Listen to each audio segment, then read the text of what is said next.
So yeah, I manage the woodlands. The woodlands were bought on behalf of the community 5 years ago. Probably an awful lot of you know an awful lot more about woodland management than I do. It's quite a quite sort of a new thing that I've come into. My expertise is in fungi. I'm a mycologist, and having told people what to do with their woodlands for an awful long time, I thought it'd be quite interesting to actually have a go at it myself, which is why I've put my name forward to take on this project. So hopefully, I mean, please share your knowledge with me as much as I'm sharing my knowledge with you, because I could use as many tips as you can offer with the woodland management, and I'll tell you as much as I can about the woodland project and about the fungi we encounter. We're also going to embrace, one of the things we've tried to do is, obviously we're not running this as a commercial woodland, so we're looking at all ways we can earn income from the woodland, looking at all our non-timber forestry products, and one of the things we've done is we've embraced a sort of partnership with a company called Buck and Birch, who do wild inspired cocktails and drinks, and we've come to a deal with them that they're tapping our birch trees, and we've put a lot of effort into researching how to make that sustainable, but they are then donating £1 for every bottle of their birch vodka that they sell back to the woodland. Birch vodka? Birch vodka, yeah. Oh, that's So they take raw grain spirit and then reduce it back down to 40% using the birch sap, and they infuse sort of leaves, bark, catkins, that sort of stuff. We'll give you a little idea of what that tastes like in a bit. So as well as talking about the woodland project, we're also going to talk a little bit about foraging and other products within the woodland that have value. And it might not be sort of directly tapping birch trees or picking mushrooms. It could be just the nature of events like these, where we talk to people about different things and look at things like coppicing and things like that, and run workshops and tracking workshops, that sort of stuff that all earn us income. And it's basically how we can use the woodland as much as possible to pay for itself without ruining the experience the community have of being able to enjoy it as a natural asset. So it's just trying to find that fine balance. Right, so I think we just... So can I ask you a question? Yes, of course, yes. Just before we set out on the whole thing, can you outline your objectives and management? Because you said right in the beginning it's non-commercial. There isn't such a thing as non-commercial. I know what you mean.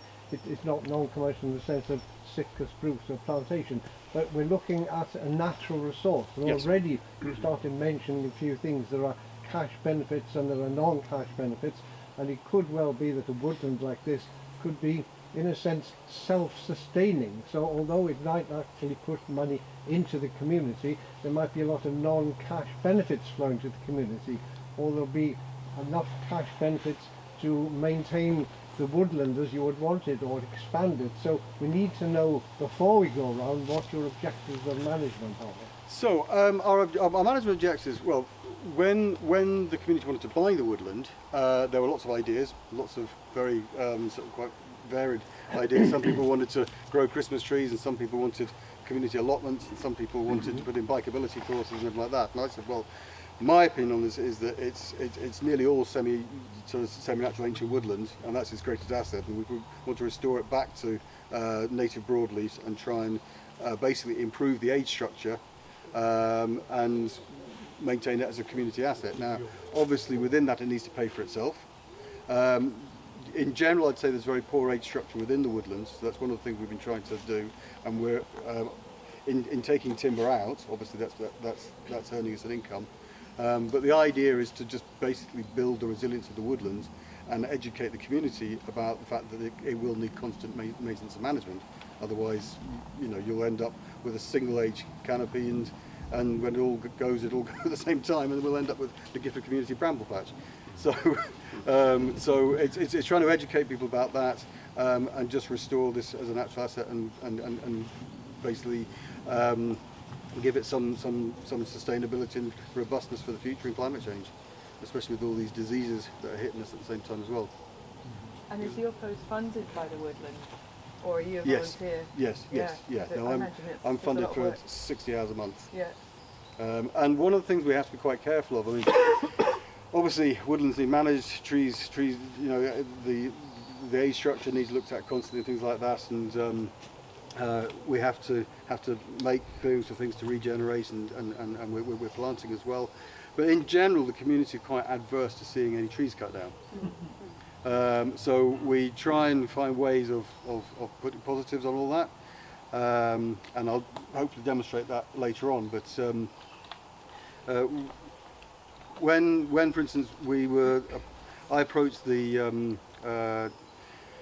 Forestry and Lands Scotland about woodland improvement grants, and at the time they hadn't made all the criteria. They hadn't made me aware of all the criteria that we needed for that grant, and we engaged with them for about 3 or 4 months before they. I was actually saying, you know, it seems like there's seven targets we need to hit, and I can only see on your website 6. And they went, yeah, because the 7th is you have to be an SSSI, and I was like, well, clearly not an SSSI. So why have we been talking about this for 4 months?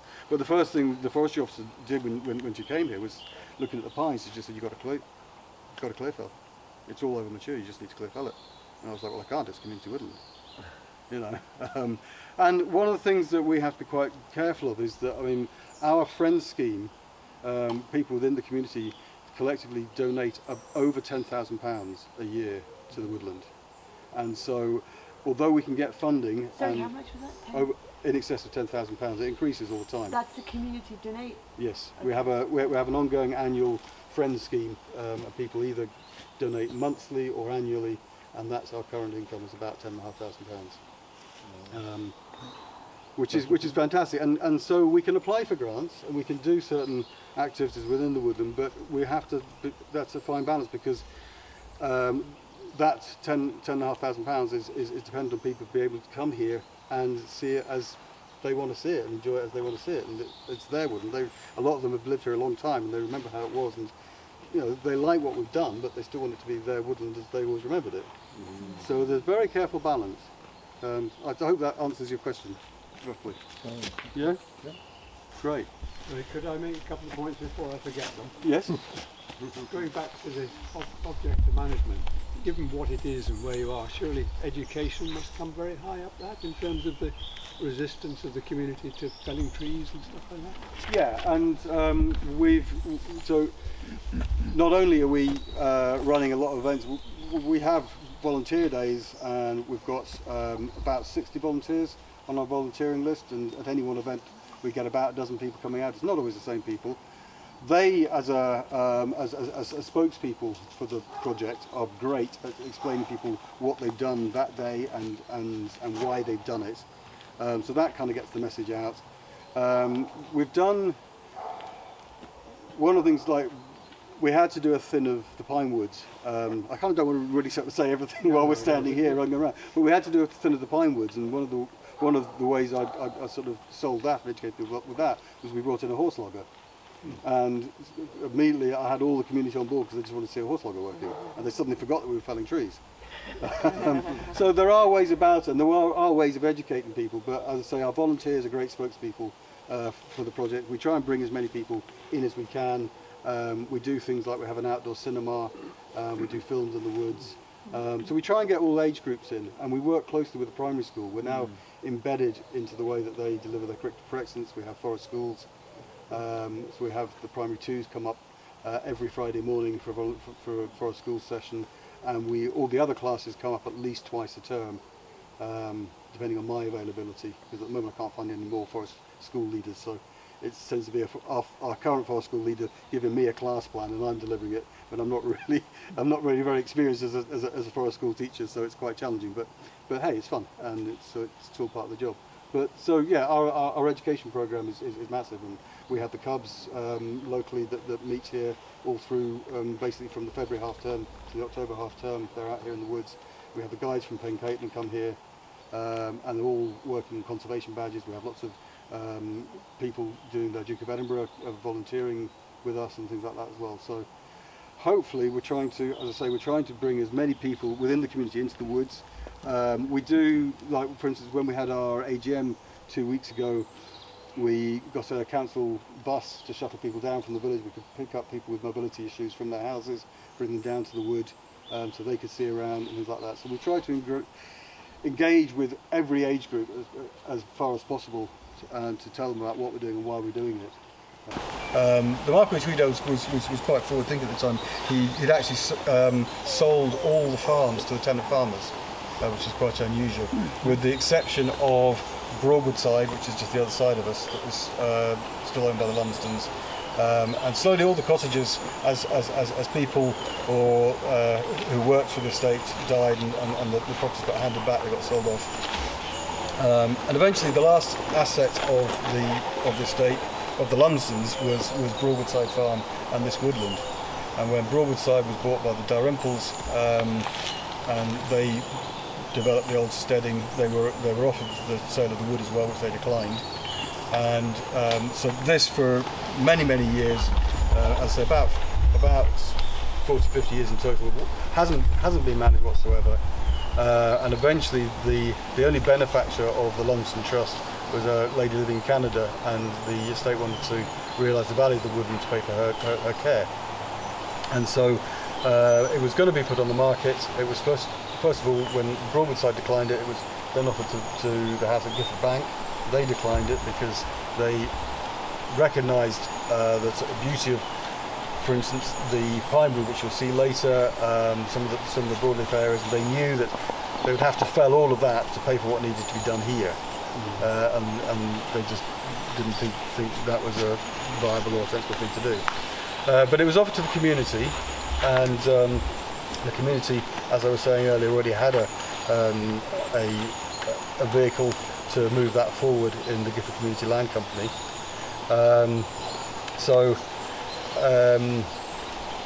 Really, so we looked at, when we bought it with money from the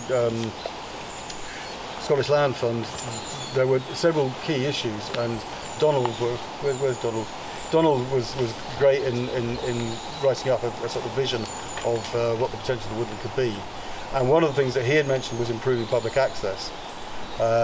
So one of the first things I did was look at what funding was available. I think at the time the trustees were thinking of spending about £10,000, putting down a bit of hardcore in some small areas.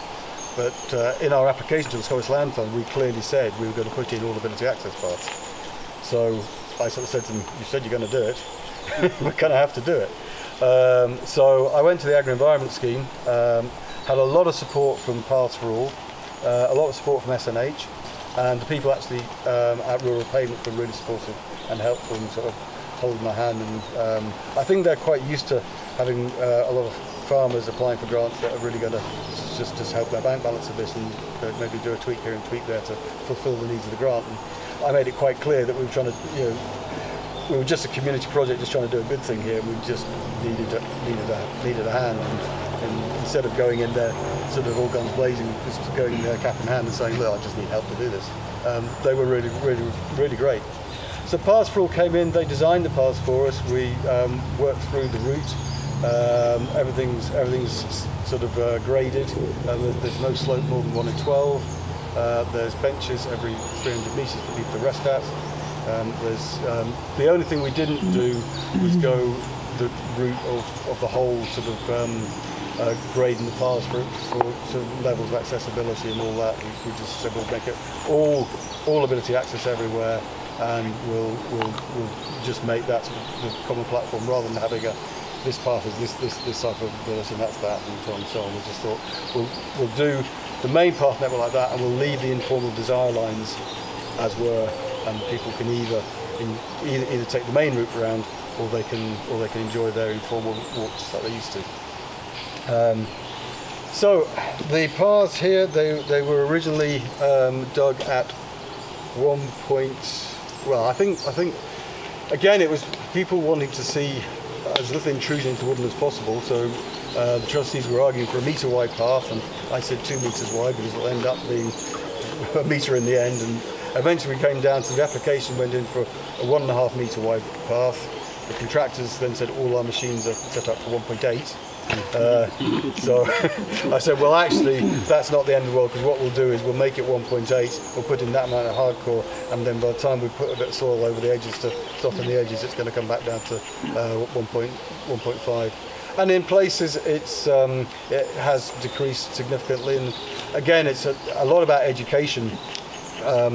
I go around once in the autumn and blow all the leaves off the path, because obviously leaf compost is a really good substrate for things to grow into, and so I'd rather do that once a year than constantly have to go around with glyphosate spraying the path. But we do end up, I normally have to go around once in the spring with glyphosate, and as I go around in the autumn once with the leaf blower, to try and keep it to a minimum as possible. But as I say, even so, you'll see clearly that the paths, even though it's only 2.5 years old, the bits of the path are beginning to come overgrown again. And I think that's one of the things the community have to understand, is also that the paths need maintenance. There are wet patches, and we've tried to do as much as we can with our drainage, but there are always going to be issues. We've actually found one part, there's a part further on where I've been trying to deal with the drainage issue for ages, trying to work out where the water was coming from. Turns out there's a natural spring either side of the path.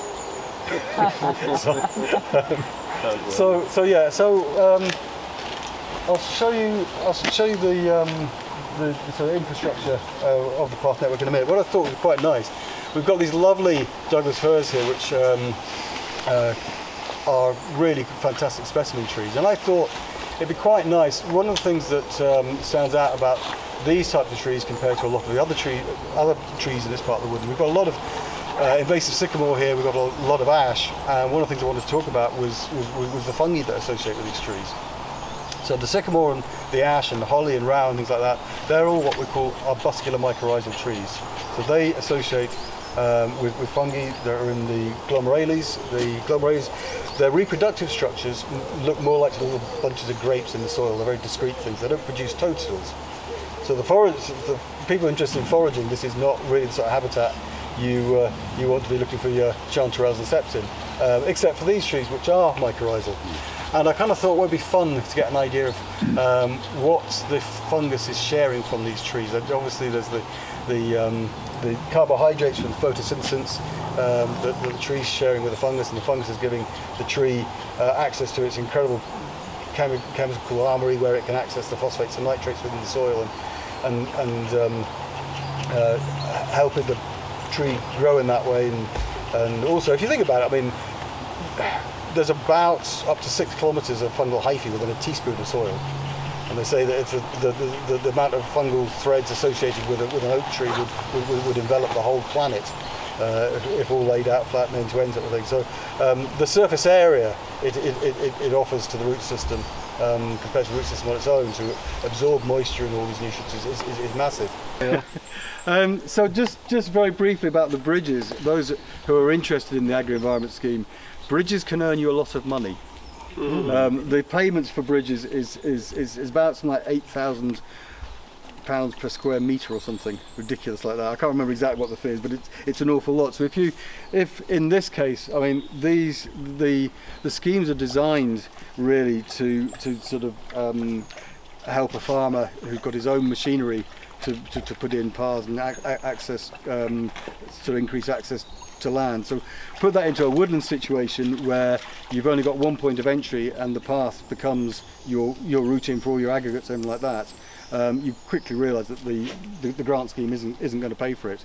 The grant scheme is something like just over £18 a square metre. And it costs about double that in this sort of environment to be able to put in a path. So by putting in 2 of these bridges and making the bridges quite robust, we actually earned ourselves quite a bit to pay for some of the path. So it's just worth thinking about if you're applying for funding. You have to justify why you're putting in such a big bridge. And one of the things about the path network, if you don't have what do they call it? It's unbound. If you have the unbound surface, it's specifically designed not for vehicles, and that's part of the criteria to qualify for the grant. So you can't have a bridge that's clearly designed for vehicles, but you can maybe say I need it 2 meters wide so a horse and a person can pass or whatever. But that's one of the reasons why they're quite large bridges for quite a small burn, just to give you an idea. Nice. But also because we were looking at the mobility issue and how to grade it and lift this area, because there was a huge dip and then a big climb, so we had to try and level all that to make it accessible. The SEPA regulations say that you can't actually touch the stream bed whatsoever when you're working. That was the other thing, was a bit of a challenge. I just picked up this little mushroom. I know some of you are interested in the fungi as well, so I'll talk about it. Generally, what we see at this time of year is we see mostly a dominance of the mycorrhizal fungi. They're responding to the trees just beginning to start storing sugars, and later in the year we start to see dominance of the saprotrophs, the recycling fungi. Just as it gets that little bit wetter, a bit colder, and there's increased leaf litter and woody debris and stuff like that. But this year everything seems a bit topsy-turvy. The mycorrhizal fungi generally haven't shown their faces yet whatsoever. It's just been too dry. And the only fungi really, certainly in this part of Scotland, are recyclers. And this lovely little recycler, it's a very pretty little fungus. It's called the cogwheel parachute, Mycelium rotula. And what's important about it? It's a white spored mushroom. With our guild fungi, one of the things the starting point of identifying our mushrooms is to know what the spore colour is. And if you have a mushroom guidebook, you'll see that it's laid out from front to back, starting off with white spored mushrooms, moving to pink spored mushrooms, to coffee brown spored mushrooms, to rusty brown, to chocolate brown, to black, and so on. And then it goes on to mushrooms without gills, ones with a spongy underside, and so on and so on. So that's how your books are laid out, and that's basically because that's the process where we identify them. We look at the spore print, and then we look to see if there's any type of veil protecting our mushroom. It could be an all-encompassing universal veil like we see in the amanitas, or it could just be a secondary veil like a ring like we see on our field mushrooms. And after we've looked for veils, the next thing we look at is how the gills attach. Whether they attach to the stem quite broadly, whether they come down the stem, whether they touch the stem at all, and so on. And this one is rather unique. You can pass it around. What you'll see is that the toadstools don't actually touch, the gills don't actually touch the stem of the toadstool whatsoever. They've got a little ring, a little collar, which is almost entirely unique to this species. So it's very easy to identify in the field. And it's one of these fantastic litter recyclers that are just breaking all this down. And this fungus is a white rotter, so it'll take out the lignin of the wood as well as the cellulose. Without these fungi, there's about something like 460 billion tonnes worth of dead organic matter deposited on the Earth's land surface every year. And without these guys recycling it and breaking it down and putting all that nutrition back into our soils, our ecosystems will be starving.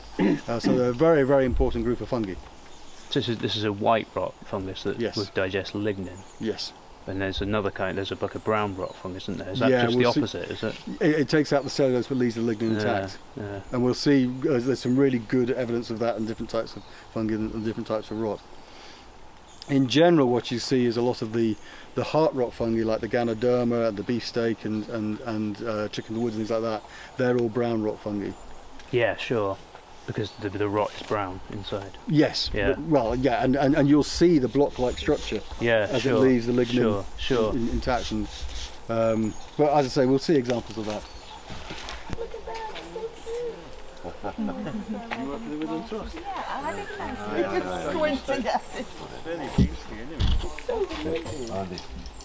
So this part of the woodland is dominated really by ash and birch. We have taken out, you'll see a lot of debris piles from removal of rhododendron. The rhododendron, we had about 4.5 hectares of rhododendron. We've now got probably, we're down to about 2. Sorry. And over what sort of time scale was that? Over the 5 years that we've owned it. So we're doing about half a hectare a year, to give you an idea. That's quite amazing. As I say, it's all done by hand. It's all done by hand. We're getting some regeneration, which is having to be sprayed. But we are trying to work on the debris piles. That's the other issue. Is the community generally are not very supportive of all these piles of sort of rhododendron It's grass. messy. And people don't like it messy. The pile's actually great for wildlife. The nesting birds absolutely love them, and they're little sort of miniature ecosystems themselves. So we're trying to find a bit of a blend where we've had, and you'll see around here, we've been there's sort of piles of chipping. So we've been chipping quite a lot. We got a grant to buy a chipper, so we've been using that. We chip quite a bit, but again, sort of, it's whether you leave all your chip in one big pile, or whether you spread it and then damage your ground floor and stuff like that. So trying to find a balance with that, and what I've tried to do is keep discrete piles, because people don't like piles. So again, it's all about managing expectations. We burn quite a lot. We've actually got in another part of the woodland, we've got some corrugated iron sheets down where we have big burns. The main objections really are in this area here, and we've got a big problem with our ash trees, which I'll talk about soon. So we'll probably scrape up all of that debris at the same time, and get rid of it when we take the ash out and prepare all the ground for replanting. But one of the fun things we came up with when we were looking at what to do with all this debris was we thought about the opportunity of making charcoal from it. So we have here charcoal still. This is our kiln. Very, very simple technology. Basically, the lid on bolt has got a collar around it. It basically works on the same principle as a rocket stove. We have a fire underneath. The gases get fed back to it through this pipe here. We have a safety vent pipe here, which is regulated by a highly technical valve. And basically it produces amazing charcoal. Sadly, what we found though is that the rhododendron just does not want to burn. It's you can see examples of it here, whereas we've got lovely charcoal with its sort of iridescence. You can see here this is the rhododendron, and let's see if I find some more and pass it around. It just doesn't really quite want to go. Are you putting it in green, or are you drying it out and then? We're drying it. Yeah. We're drying it, but it still doesn't. You see, it's got that brownness to it. Yeah. It doesn't have the lovely sort of purpley green iridescence. It just doesn't quite burn all the way through. And we've tried different temperatures. We've tried doing really hot burns. We've opened up the fire underneath, try and get more air through. We've tried to burn it for longer. We've tried to do double burns, and it just doesn't want to cook. But doing ash and birch makes fantastic charcoal. Charcoal that's ready to cook on in about 10 minutes. You can put your barbecue out. You can douse it and then let it wind dry, and then you can relight it. The charcoal is excellent. We cannot make enough of it to satisfy the demand. But what we are doing, locally then, the charcoal, or is it just to the community? Or what? we sell it locally. Yeah. So where can people buy that? Basically, whenever we have a batch, we put it up on the website, and it goes within seconds. So on the Community Woodland website, you're selling it through that? Yes. And is that you that's selling it? Morning guys. These are our fantastic heroes of conservation. What about biochar? So what we are doing is we're using the rhododendron to fuel the stove. So we're burning rhododendron there. So we sell this does about 20 kilos. So we'll do 4-5 kilo bags, for which we sell for £10 each. We could probably raise that, but the volunteer that made the kiln decided what the price was, and it's kind of his kiln, so I'm not going to tell him how much to sell his charcoal for. So we get, as I say, 4-5 kilogram bags per burn. The burn takes about 3 hours. We purposely wanted to make it quite a short burn, not make a massive still, because we didn't want someone having to sit here all day in the woods. We wanted to do it at the same time. We have a 4-hour volunteering session. We want to be able to do a burn within that session. So it means there's not somebody working in the woods on their own. And then we can come back the day after, open it up when we know it's all definitely cooled down, isn't going to reignite. And of course, yes, there's an awful lot of biochar, both from this and from where we burn the rhododendron out in the woods as well, and that gets sold to local gardening companies. And again, they make quite significant. It's actually worth, the biochar is worth more than the charcoal. So we get revenue from that as well. Yeah, so. If it's that successful, are you thinking of expanding? You know, coming back to what we were talking about earlier, you're beginning to show us how you're generating money from this place here now, and it looks like, if not a little gold mine, well, it's certainly a good steady supply of income. It is, but it's all about a balance. Because remember, yes, it is a gold mine, but we've got that in excess of £10,000 income from the community, and we have to make sure that what we're doing doesn't change their experience in the woodland. So it's a very fine balance in how much we can do and how much we exploit the gold mine without changing people's experience of when they visit the woods and see what's happening. I don't think they want to see a charcoal kiln going and chainsaws and axes sort of chopping up wood, preparing it, stuff like that constantly every weekend. So we tend to do, we'll have a volunteering program where we'll do, when we're in nesting bird season, and we've got trees that we've taken down over the winter. Before we go into nesting bird season, we then use that volunteer sessions to cut up and process a lot of the timber. And again, it's about finding a balance, because one of the things I've always felt very strongly about is that deadwood's really important, and I don't want to see all the deadwood taken out of the woodland. It's one of the mantras I've always had as a mycologist for years and years, and now I'm encouraging people to start selling logs and charcoal and stuff. So it's again, for me personally, it's a bit of a dilemma and a bit of a complex issue. And what I've tried to do is try and find the right balance about leaving some really big lumps of oak and stuff like that, and just not tidy up too much. But then where we've got a lot of ash and a lot of birch and stuff like that, and it's coming down, it's quite short-lived, it's going to rot quite fast. We've got a lot of that type of deadwood already, so I'm not quite so concerned about it. So it's just about finding balance, but it's yeah, there is a gold mine there is an income, and I think what we have to do is we have to say, well, do we want to increase that and risk public sort of negative public feedback? Would it be better for us maybe selling a bit of land if we desperately need to raise income, or should we thin our oaks and harvest? I mean, the oak trees, as you'll see, there's a lot of them that they're planted too close together. They need thinned, but again, there's no community support for that whatsoever. But there are things we could do. So what I'm trying to do is find that delicate balance, which is why, yes, we could have another 4 of these going and earn ourselves a lot of money, but I'm a bit loath to do that for those reasons.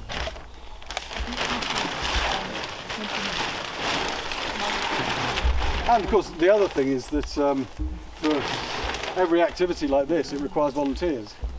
And we have, although we have good support from our volunteers, we can't expect them all to be in the wood every day. They've all got lives to lead as well. How many volunteers do you have now? We have about 60 people on our volunteering list, of which we get roughly about a dozen for every event. Some are clearly not going to survive, and others you say, well, there's a good evidence of ash dieback, and we have to decide, are we going to take out the dead ones and leave the ones that look healthy now, or do we just take them all out? And my decision has been, and I'm still to get full community support on this, I want to take them all out. There's no point, as far as I'm concerned. If we don't restock, we'll end up with a bramble patch. If we do restock and then we find we've got to then go in again and fell the rest of it, we're just going to be felling into what we've just restocked. So I think, and we've just wasted a couple of good years of what. Can I ask, why would you need to fell it? Is it safety? reasons or to make way for another crop? Both. Because there is evidence of some resistance. I don't know if there's any good, really hard evidence, but a small percentage of seedlings may survive and be resistant. So the longer you leave living trees to do their own thing, the more chance that some seedlings in the woodland will develop resistance in the future. So is there not a case for letting it, apart from the safety aspect, letting it do its own thing, see what happens? There is, and in areas where it's not so dominant, that's exactly what we'll do. Right. And there is ash throughout the woodland, and certainly where I haven't got big trees next to a path, that's exactly what will let happen. But here we are about sort of, I mean, I know there's a lot of birch here, but as you go around the corner, you'll see it's almost exclusively ash. And as I say, I think a combination of the fact we need to get something in the ground before we just end up completely covered in raspberry and bramble. I think if we don't plant up, the natural regen will be sycamore. That'll be what will come straight in, as it has everywhere else, and that is a constant battle. We're actually pulling out sycamore all the time for that very reason. What would your planting preferences be? Well, here we're looking at mainly aspen and alder, and we were thinking about trying to put in a little bit of black poplar because it's quite. I mean, it's a tree that everyone seems to be talking about at the moment. With some like only 700 females in the UK now. So that's one of the things we considered, but we have to make sure the ground's right for it and like that.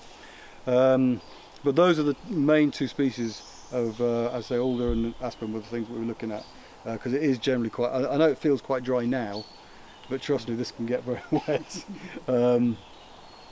So, and you can see the rhododendrons sort of coming back. So I'm about to hit all that, I'm afraid, with chemicals. Did you treat the cut stems as well? Did you? The larger ones, yeah, yeah. And what's interesting is that, and whether it's just down to the fact these are wetter soils or what, but where we've had other bits we've cut in other parts of the woodland, I've sprayed it once and it's not come back. Here it just doesn't. This has been sprayed like 3 times. It just will not give up. Yeah. Can I just ask, being slightly provocative, so you mentioned if you didn't foul, you would end up with a thicket of bramble and raspberry, and you implying that that's a bad thing and you don't want that. I'm just wondering, if you did leave that to happen, it's quite interesting to see actually what happens in terms of the natural succession. Yeah. And the role of sycamore in that. I mean, increasingly in some woods there is a sort of thought that, pulling out sycamore, given that in these woods the ash and the elm, which might be, kind of key canopy dominants, are now really not there. Sycamore maybe has an important role to play in. Oh, absolutely. And there's a question about whether we should be pulling it out, but we have a lot of it. And is that a bad thing or no? But I don't really. What I'm worried about is I go around a lot of woodlands in East Lothian, and it is just sycamore and rhododendron, and that's what I think. If this is left its own devices, that's what will result here. Okay. And that's what I don't want to see. So, although there's a place for sycamore, as you say, it could be one of the only broadleaf trees that hasn't got some awful disease. So there's definitely a place for it. Having said that, actually here we have, and I'll talk about it when we get into that compartment, but we have a lot of diseased sycamores. There's a fungus called Nectar parasitica which causes cankers and butt rot, and we've actually had to take out a lot of our larger sycamores simply because we've got a big canker halfway up the trunk, and sort of 5 tons of timber above it with an awful lot, not a lot holding that up. So again, I don't, we don't want to actively manage against it, but I am aware that as soon as any light is let in by something falling or any holes punched in the canopy, the first thing you get is a flood of sycamores, and we actually want a few other things to try and have a chance. We are getting good natural regen, and I'm amazed to see the oaks regenerating really nicely. Exactly. So there's birch and older doing really well. Rowan, holly, yew is coming in. So we have got some really nice natural regen, as well as the sycamore. So it's just trying to find that balance. And I think some of the other trees that are trying to regenerate and doing so really well just need that helping hand, because the sycamore seems to be that little bit more vigorous. Kev, So I'd like to argue for a middle way. You know, the ash is a light foliage species anyway, and dieback ash is very light foliaged. So there is actually quite a lot of light coming in. So you could actually leave a lot of your ash, and especially ones that had a hope for the future might actually be resistant in the future, and still have enough light to plant, you know, and still get the next generation coming away. So you get your enrichment mixture, you get your species that you really want, and you might have to cut back a bit of something else. You might want to accept a bit of other species which are coming in. But I think you could actually plant and leave quite a lot of the ash behind. good point, yeah. I've got a question. Yeah. As a mycologist, what's happening underneath the ash as they are dying back? Are they, is the mycorrhizal balance dying because it doesn't have the carbohydrates, or is it, is that network still going to function to some extent, and isn't that just as important as or more important in a way for the future than what's happening above? If you do fell those ash and kill them completely when there's a bit of life hanging on there, are we losing something important? I know there's lots of other networks with other species, but it's an important ingredient, surely. It is, absolutely, but because ash is arbuscular mycorrhizal, those same fungi will be associating with the flowering plants, the shrubs, and things like that. Well, no, the birch is ectomycorrhizal, so they'll be associating with the ash, any rowan in here, any holly, any sycamore, and so on. So I don't think from that point of view there's that much concern. As I say, and there's plenty of younger trees here still holding on. These younger trees aren't really of any concern. If they bounce back, then that's all well and great. And I take on board what you're saying, Doug. What concerns me is where I've got big trees that are either threatening properties through there or threatening to come down the path. And if we do replant it, and then I've got to go in, albeit with a horse if we could afford it, or a machine or whatever, and get it out. I mean, the problem being, if we've got a big tree, by the time we decide to take it down, it's too late to climb. So it's got to come down as a one-up. You could just have a category of dangerous trees or potentially dangerous trees for the future then, and deal with them, but leave the rest. Well, I want to show you the wildlife pond before we move on. But you can see we started trying to do a more selective approach, and we started blazing trees that we thought would have to come down, and that's when we just went, this is ridiculous. As well as looking at the rhododendron here, we had to look at the drainage in order to put the path in. And we thought, while we were digging ditches to try and sort out the area, we thought we'd take the opportunity to put in a wildlife pond as well. We had a quick chat with Ben and Alison to make sure that we weren't destroying a really prime habitat, or at least there was more of the same habitat before we did so. And we've been really pleased with how it's come on. We've got lots of, miraculously, fish seem to have arrived. Not quite sure how that's happened. But we have quite a robust shoal of sticklebacks, and obviously we've had a lot of frog spawn this year. There's lots of ponchos, so I think at some point it will be appropriate to commission some sort of survey of what's come here, and then maybe revisit it in 10 years and see if there's any change. But certainly the plants are starting to come back really well. I planted that reed mace down the far end. Everybody wants to know, so we'll see what happens with that as well. Again, one of the reasons for that, we're looking at other ways of realising the value of the woodlands, and if sort of doing the odd survival course or something like that is part of it, then reed mace is playing a good part in that as well. It's good starchy roots.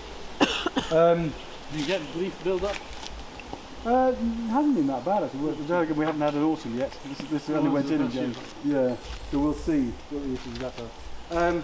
another community issue, we had a suggestion that we could do memorial benches. This is a memorial bench for a couple that used to live in the woodland. We generally decided that it's something we couldn't support. There'd be too literally. I mean, we don't want a bench every 5 metres. But we. Pinter Street Gardens. It's exactly Pinter Street Gardens. Yeah, I've been there. Funnily enough. So we went to the community and said we'd been asked by the family of this couple if we would put a bench in their honour. This is, and we've made it quite clear. This is something we didn't want to do going forward, but would they support this one bench? And we had very positive feedback. So this one bench has gone ahead. But we also looked at another area of the wood, and we were thinking about maybe doing pet burials as a way of income. But having dug the soils, our soils at their deepest are about 1/2 metre, and in the majority of the woodland they're down to about 10 centimetres. You're then on to rock or an indurated boulder clay. So you couldn't bury anything bigger than a hamster, basically. Yeah. Is it the Humby sort of something? That's right. Yeah. You see in your garden.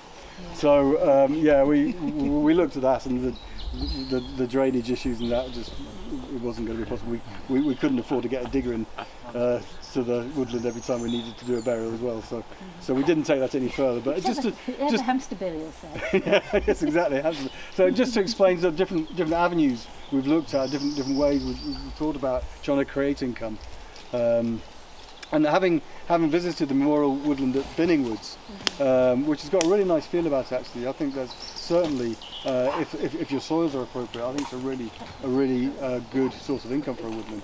And I've taken fungi forays there, and people have sat in amongst the graves with eating their lunches, feeling really relaxed, really comfortable, really nice atmosphere. To the point where I even said to my family, I think this is where I'd like to end up, because that's, I just felt it was a really nice place, had a really nice atmosphere about it. Is there a lot of fungi there then, edible fungi? In Binning? Yeah, but everybody knows about it. Everybody knows about it. There was rather unfortunately, there was a fungus there. It grows on the cadavers of small mammals, but it did, and it's actually got a really long tap root. And it was rather unfortunate. Well, I don't think I was probably growing on the rocking carcass of a mouse or something. But it was rather unfortunate. We found this mushroom right in the middle of this memorial woodland, and I said, "Yeah, this fella kind of grows on dead bodies." And it was like, "Ooh," and I was like, "No, not those dead bodies." That. I would like that to happen to me. I'd like to be eaten by fungi. So, back to fungi. There are some quite good examples. There's the birch polypore, which many of you may be familiar with. I saw some over here somewhere.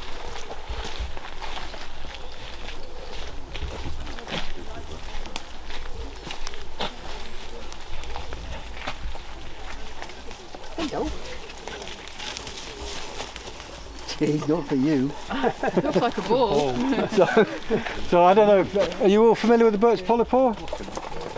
It causes a brown rot, a heartwood rot in the birch trees. It tends to.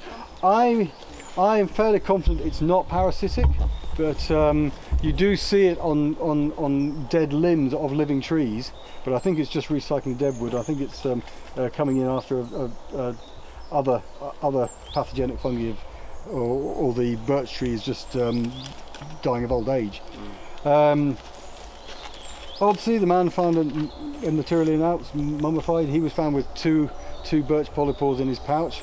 And there's lots of lovely myths about, because this is also called the razor strop fungus. You can peel this skin on the underside of it, peels very nicely, and the fungus always has this sort of arms race with bacteria. It wants to release its spores. So there it is, and the bacteria is desperately trying to infect it. So it's got all this natural antibacterial chemistry to keep the bacteria at bay until its spores are mature and have dropped. And once it's done that, then if we find some of last year's fruiting bodies, you'll see they're all nice and sort of red or black, whatever, where the bacteria's got in there. But you can make a field plaster from it. You can peel that off, and if you've cut yourself, you've got a perfect set of antibacterial plaster. But you could also peel that skin off, and where you get larger brackets, especially sort of in Canada and places like that, where you've got really cold weather and you get really thick-skinned birch and these massive birch polypores, they would peel that off and stretch it over wood and dry it, and use it for sharpening or just fine honing barber's razors. So it's also called the razor strop fungus for that reason. Razor strop? Razor strop. Strop? Yes, so they use it instead of like our barbers used to use leather, they would use it. This is still actually commercially harvested for museum collections of insects, because this will hold on to a pin, whereas cork dries out, it'll drop the pin and your display will fall apart. So this is still collected commercially for that purpose. But Odsey was found with 2 of these in his pocket, and of course someone said, well, he'll have one for sharpening his knife and the other one will be his medicine kit or something like that. I've made tea from this, and trust me, it's pretty foul. It's supposed to be very, very good for you. Certainly a sprig of wild mint really improves it. But it's supposed to have lots of chemistry from the birch tree that's really good for you. But Odsey had both these pieces were really carefully and ornately carved, so I'm pretty confident they were just like talisman or sort of, they were important to him, but they were decorative and or for religious or whatever reasons, but they weren't. Polypole. Yeah. He dried it and carved it. Yeah. So yeah, I don't think it was his medicine kit or his knife sharpening kit.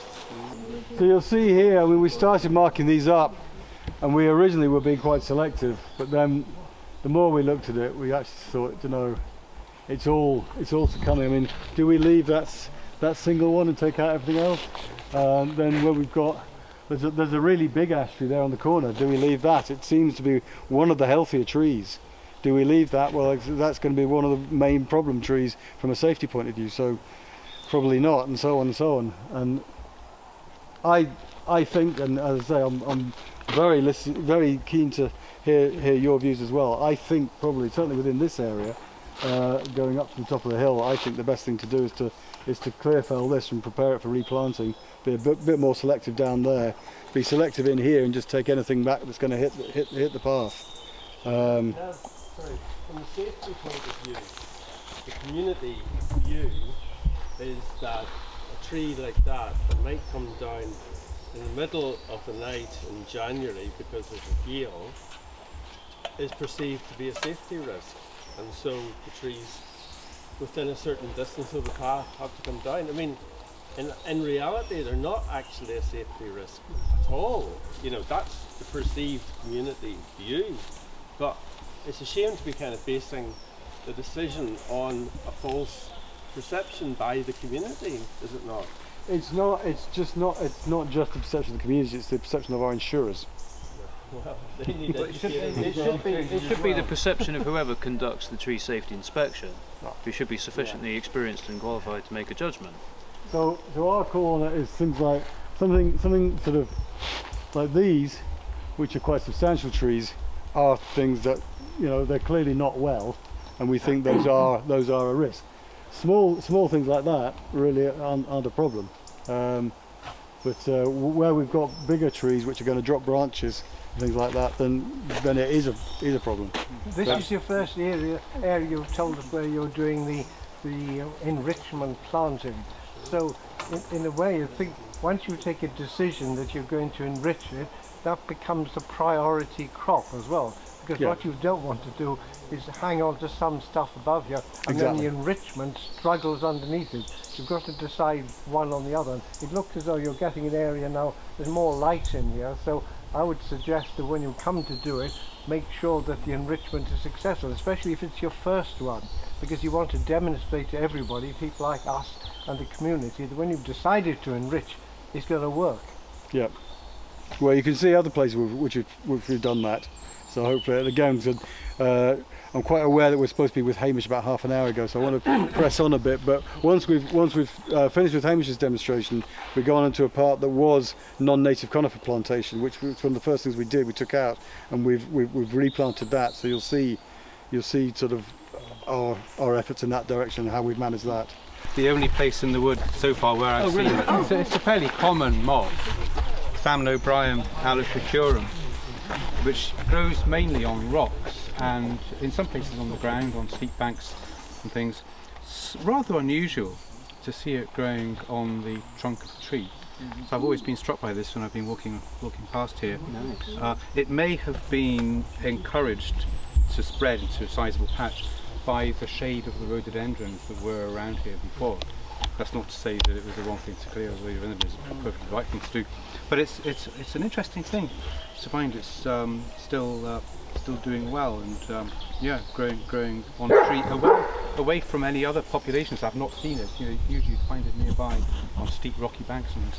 So it's an interesting feature, that one. And that's the same moss as on all the young ashes. No, But haven't. Yeah, that's true. That's true. Well, that was Yeah, what I yeah, was going yeah. to say, because that is another possibility, isn't it? It's monolithing. So today I'm going to be showing you some of the traditional woodworking techniques that have really been present since kind of prehistory onwards, basically. They've continued up in places into the 21st century effectively. So these techniques are medieval onwards effectively. The wood that we're working with today is oak. These oaks, I believe, I haven't checked this one that's been felled here, but further up the way are sessile oaks, which have been planted about 200 years ago, or thereabouts, at the time when we were fighting Napoleon. So these would have been destined to be ship's timbers probably in the first instance. So when we start off converting a tree into a timber, there's a few different ways we can approach that depending on what type of product we'd want to make. So to start off with, I'm going to show you how to make a boxed heart timber, square on all sides. So to start with, obviously we want to select a timber which is appropriate for the job. This is a nice timber in that it's quite straight, so we're off to a good start. But you can work a timber which has some bend in it and work it straight with the axe. So beyond obviously the start being felling it, we've skipped ahead a couple of steps in felling it and setting it up here. So can I have a volunteer please? Is anyone feeling keen? Don't say nothing. Yep, so the first step we want to do is to set our line out from the end of the log, 2 parallel lines. So what I'm using here is a chalk line, but you could also use charcoal as well. It's actually just a piece of string. So if you stand at the middle there, so I'm trying to judge roughly a straight line going down the end, and this is going to mark the line that we're going to come to with the axe. So from there, if you could lift the string up in the middle, and then if you bring it over so it's coming down straight, up and down like that. Like that? Up a bit more, and just over this way to the left slightly. To the left. My left, so it's forward for you. Yeah, and then down. Release it. That's not too bad. Okay. See. Yeah, very good. That's okay, don't worry. I might actually just re-chalk it slightly, it's a little bit faint to see. I see, so it's got chalk on it. It has got chalk on it, yeah, it's just a little bit light. Chalk. So we'll try and redo it just to make it a bit clearer.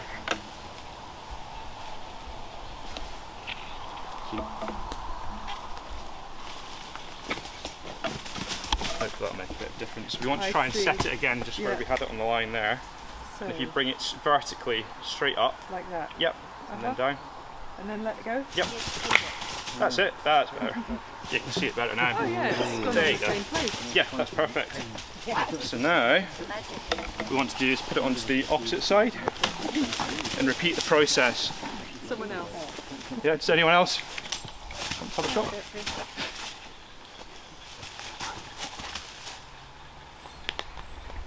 So I'm just re-chalking the line by doing that. So let's come from about here roughly.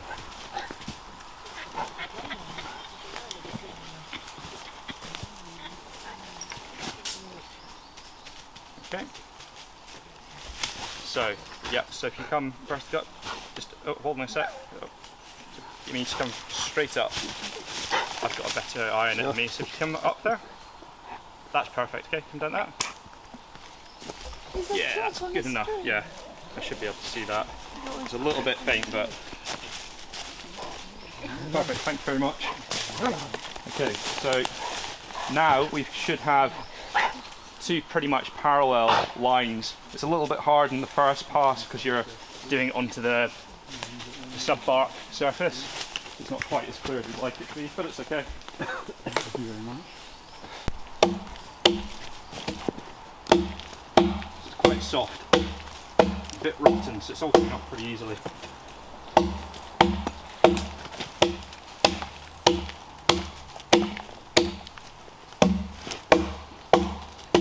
How green is this trunk?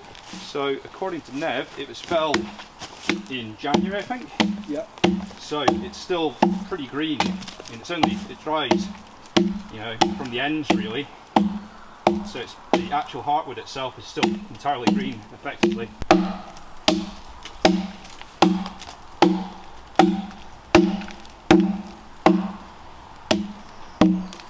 So each of these is known as a score.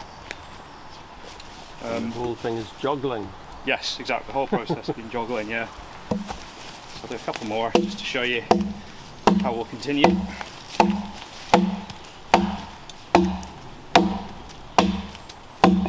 So these processes that we're doing here, and I'll be showing you over the next wee while, we know these are techniques that have been done for a few different ways.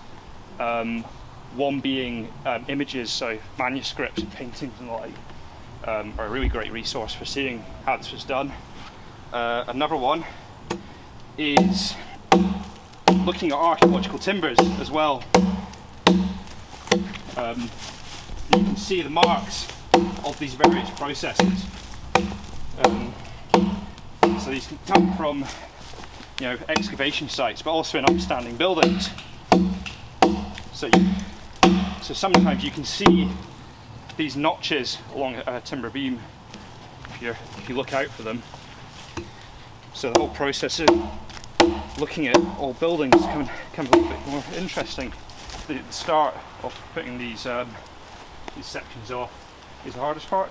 So by doing this means it makes it much easier to split these sections off with the axe.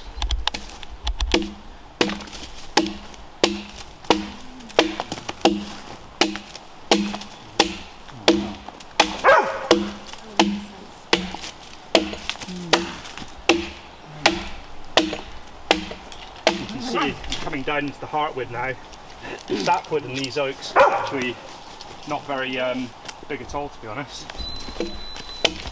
Very slow grown oaks. What is it about making the notches that makes that easier? Because it gives it an edge to get in on. So it just means that it splits off between these two marks. So it means that you're not, if the grain, for example, is running in, it's not going to want to split inwards. So it's just like they're basically to control the working of the axe. So probably going to come a little bit. That's a good point, isn't it?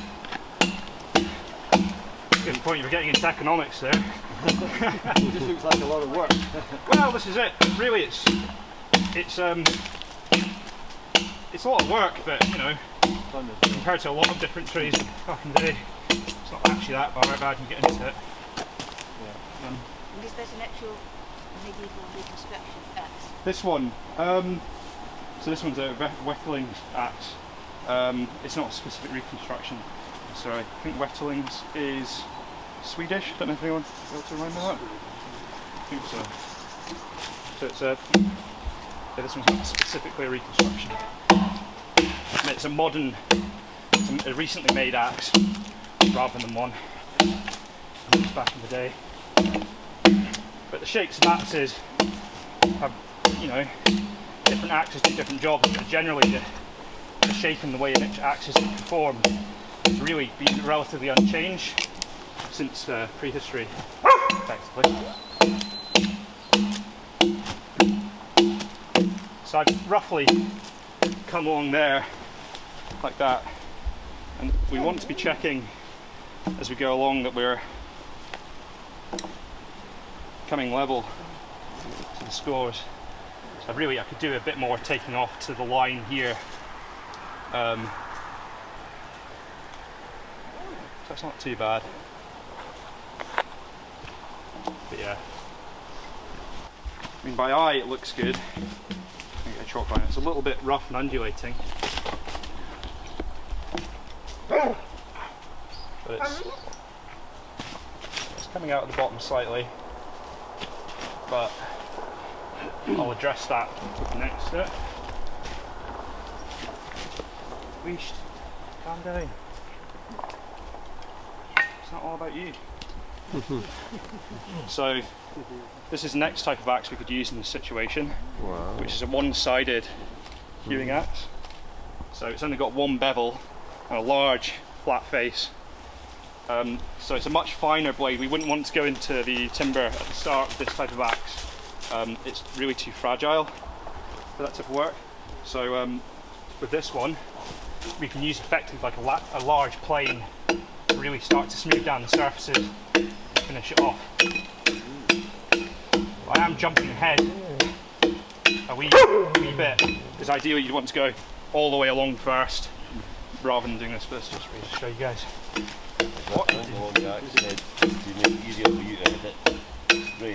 That's right, yeah, so you can see the handle as well. It's cranked, so you don't end up hitting your knuckles against the wood when you put it down. I'm standing over the top of the timber just now to try and get a good view.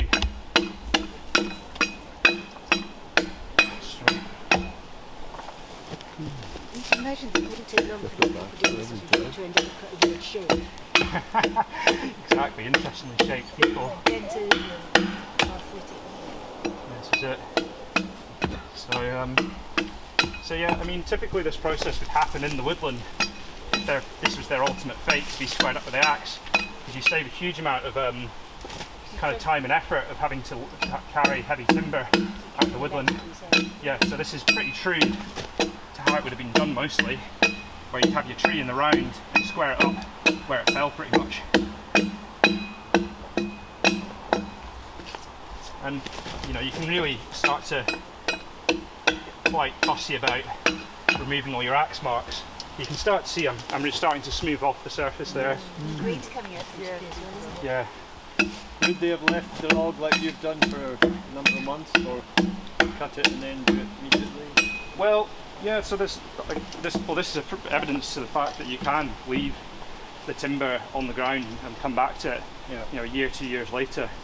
I'd say in the past it's probably less common to leave the squaring, because it's the sooner you square it up, the easier it is, because it's the greener the timber is.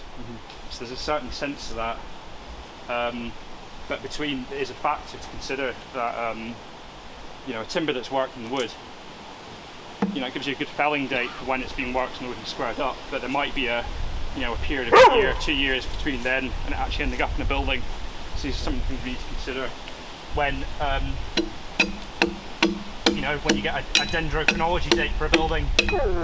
You're getting the felling date for timber, but not precisely the building date necessarily, but it's close. It'll be to it within a year, thereabouts, typically. If you cut it when it's too green, can it kind of twist and when it dries out?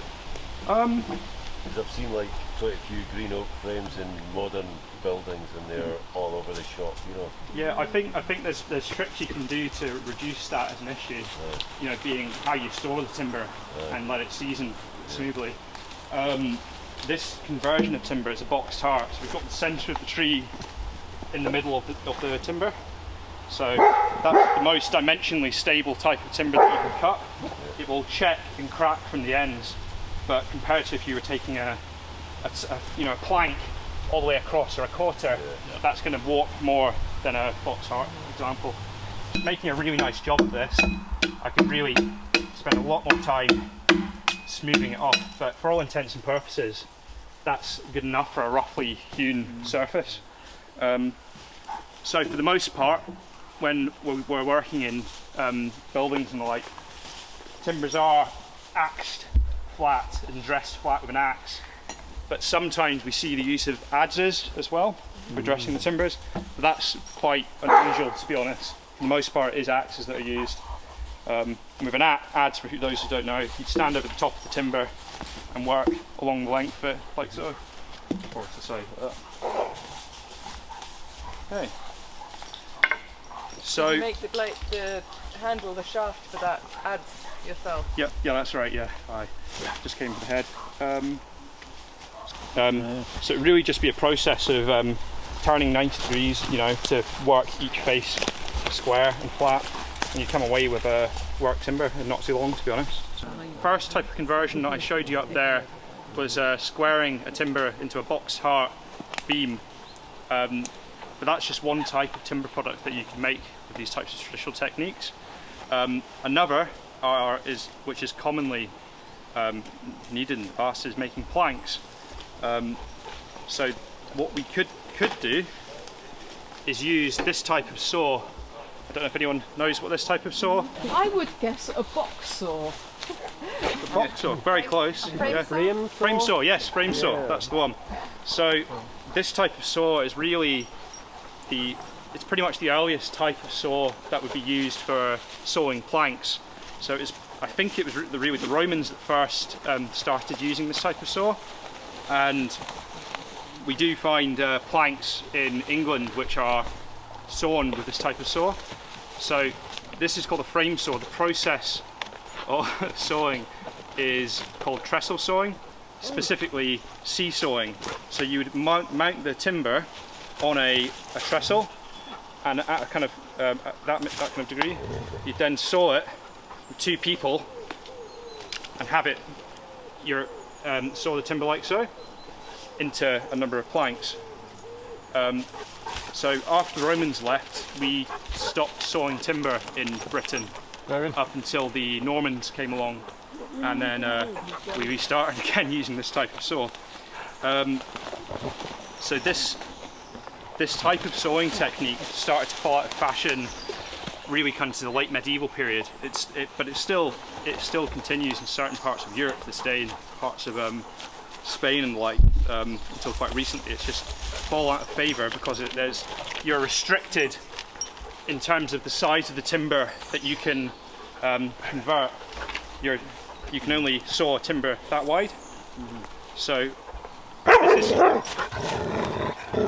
these types of timber, this type of saw, for larger timber, this type of saw might be used. This is a crosscut saw, so it's not quite correct, but for pit sawing you'd use a saw quite similar to this, and that became the more common technique for sawing timber, using a long saw with two people operating it. So you might have literally a pit dug down with someone on top, standing on top, and someone standing below, but you could equally have a set of trestles with the timber set up above you, and the same principle, someone above and below. So you can see these marks in the timber, the saw marks can tell you what type of sawing technique was used when we're looking at historic timbers, which is helpful for kind of relative dating as much as anything. However, the process that I'm showing you here, this is very much an older technique of creating planks, which is splitting. So, but that being said, it's really continued as a technique of making planks into the medieval period and beyond. But there are some issues as to why you might not do that. As I've already made the half split of this tree here, and some of you might have noticed that it has quite a large twist in it.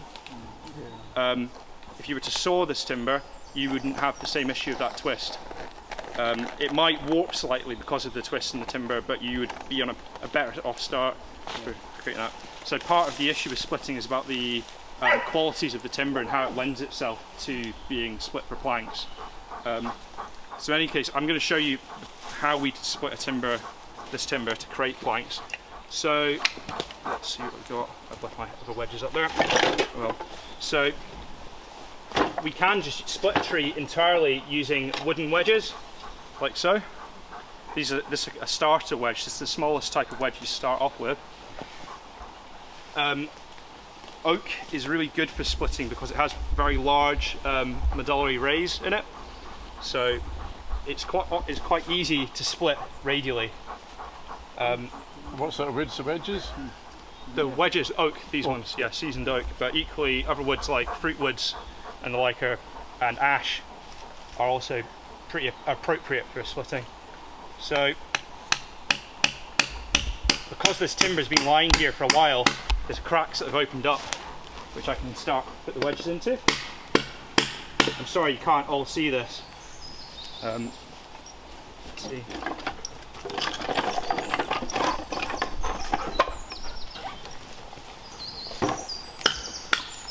Well, once I've started off, I'll get people to come around and have a look. You can see the process starting off.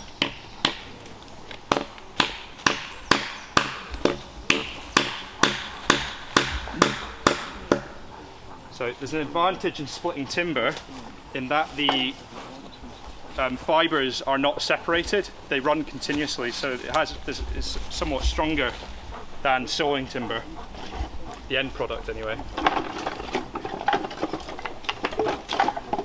Just getting my box of wedges.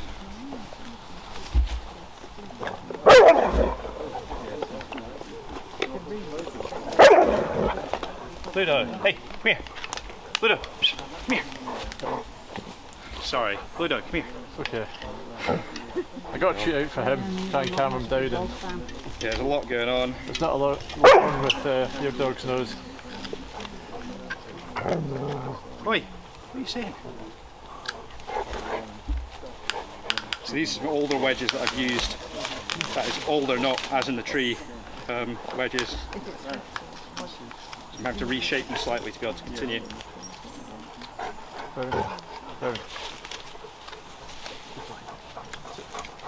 So what are you reshaping? Can you just explain what you're doing right now? So I'm just resharpening the wedge because you want it to be pretty sharp at the end to be able to purchase into the wood.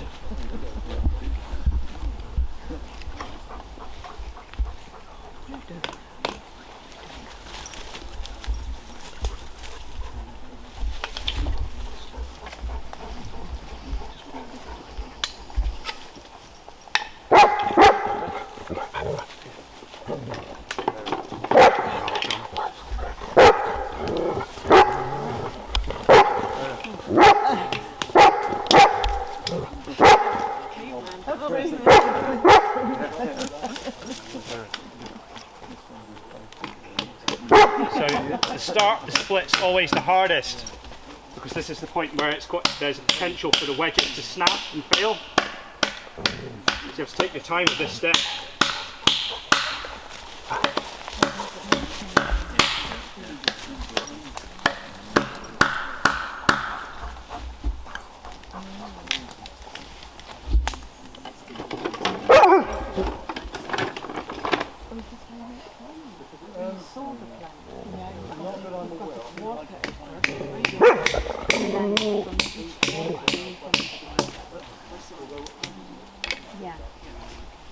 You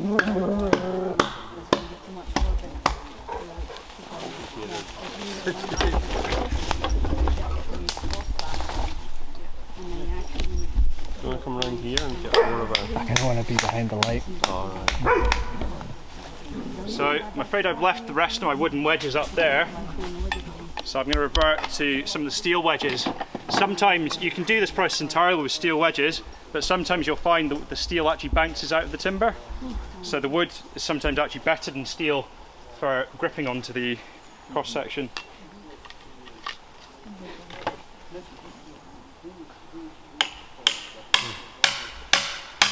But the steel wedges have an advantage in that they're not going to snap at the end when you put them in.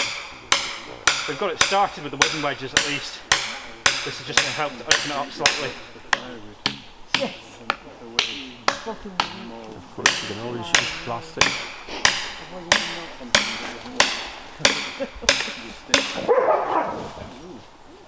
So you can probably start to hear, if you can hear it over the sound of dogs barking, you can hear the timber starting to crack and split.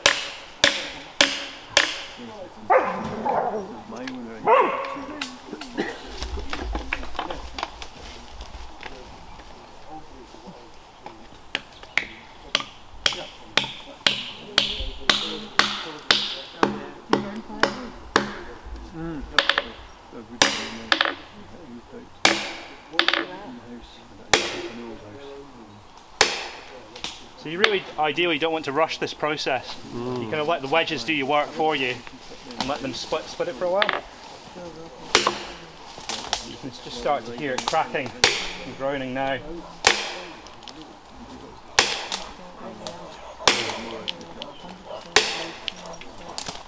Very satisfying.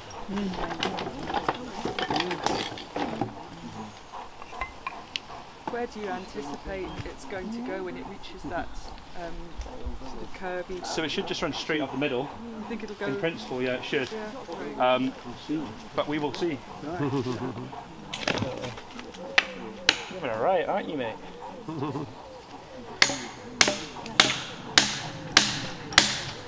So presumably in the past, a lot of skill was picking the right log for what you wanted.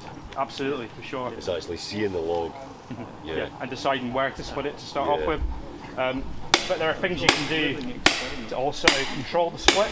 If it's going off slightly, at this scale of timber, it can be quite hard. But if you're splitting planks, there are steps you can take to help drive the force of the split as much as anything.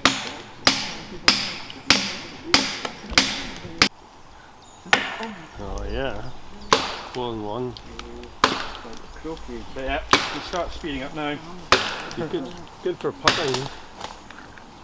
So this whole process is a case of halving and halving and halving again until you have timbers of the thickness you want. For splitting planks anyway. So you can hear that now. Cracking groaning. Remove that twist, it's so extreme. So what's been probably happening with this tree, Big thing in that. so just tap it in. Yeah. Oh, That's it. It started first. that smells a good one.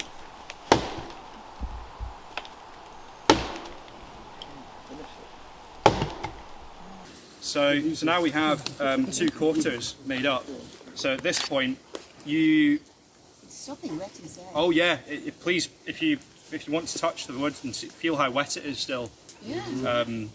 You know, it's exceptionally green still. You know. To some extent, the half split is the biggest one because there's more material to lever. Yeah, fairly much. That's good. So if we'll get another wedge. That large one, that'll be perfect. We can move that up. Anywhere there is perfect. Just make it so it's vertical. There's a speckled wood butterfly just flitting around at the moment. Two front. Back. Keep going.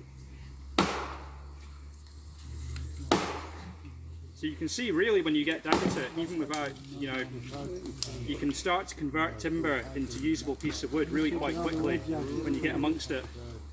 It's much lighter to carry something like that out of the wood than carrying a whole log. Exactly, this is exactly it. Yeah. So you do as much of your primary conversion as you could on the site. If you hit a knot or something, it must kind of complicate things quite a bit. Absolutely. So that can send the split off in the wrong direction.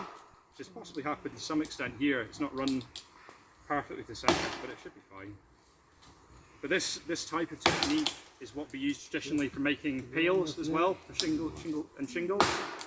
It's going to be more dimensionally stable than a tangential one that goes all the way across. It's going to be cut less.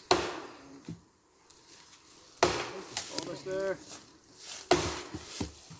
The thermal. Oh my goodness. Bang. There you go.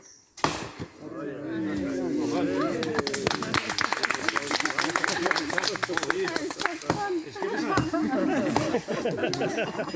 it?